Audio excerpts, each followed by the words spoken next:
अरे अब बता कोई के नौकरिया कि जाके किनल हाथ बजरिया को सुमरन सरिया राजा जी बेलो जे नौकरिया राजा जी के बेलो जी को करिया राजा जी कुसुमरन सारी गोलन का राजा जी। लेकिन कहेंगे सॉन्ग के साथ कि अब तारा कोई के नौकरिया अब तारा कोई के नौकरिया अब तारा कोई के नौकरिया जाके किन ली हाथ बजरिया को सुमरन करिया राजा चलो जग करिया चलो करिया राजा जी चलो जग करिया राजा जी।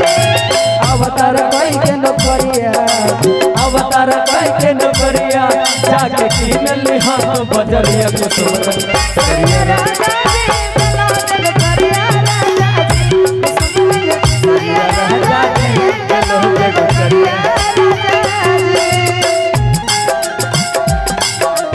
बोलो ओहो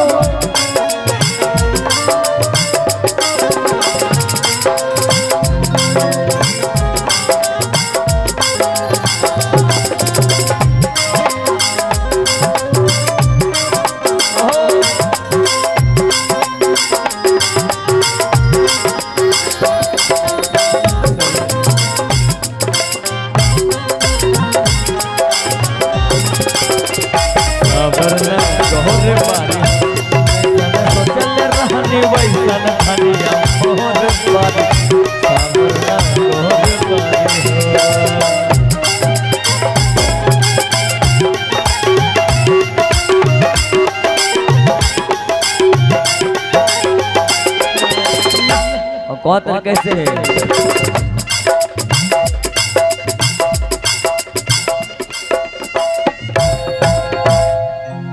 औरतिया बहुत का कहत हरे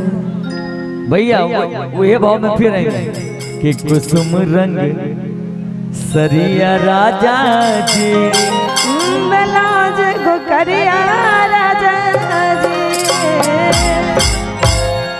कि लाल रे पलंगिया पा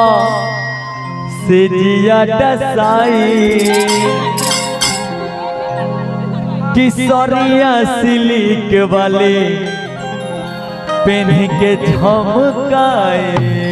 कैसे लाली रे पलंगिया से जिया डसाई सरिया सिलिक वाले पेन के झमकाए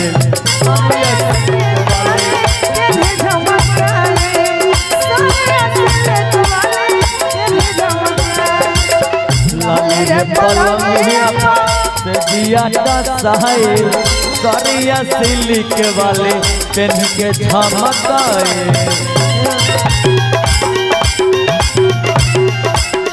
सरिया सिलिक वाले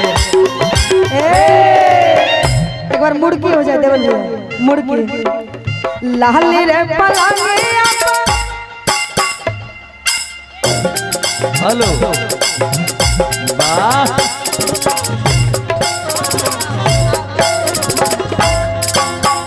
आओ भैया भैया है हमार मुर्गी देखने नहीं छोता अच्छा आप मारिए हमार मुर्गी देखिए आप लोग डिसाइड होइए एक एक करके ना देखिए हम मिजाजी कलाकार हैं क्या भैया भैया वते वने साउंड लगल के हमें चेक क्या ले नहीं नहीं हम चेक कर लेते हैं हेलो हेलो आर सुताले कि बेटा राउर पी के रोज करेले डरामा हमें हमें जइया अंदर में मुर्गी मार लेवे अंदर में एगो मुर्गी मार के आप ही दोनों बैठे हम खड़ा रहेंगे कि रौदे गिरिए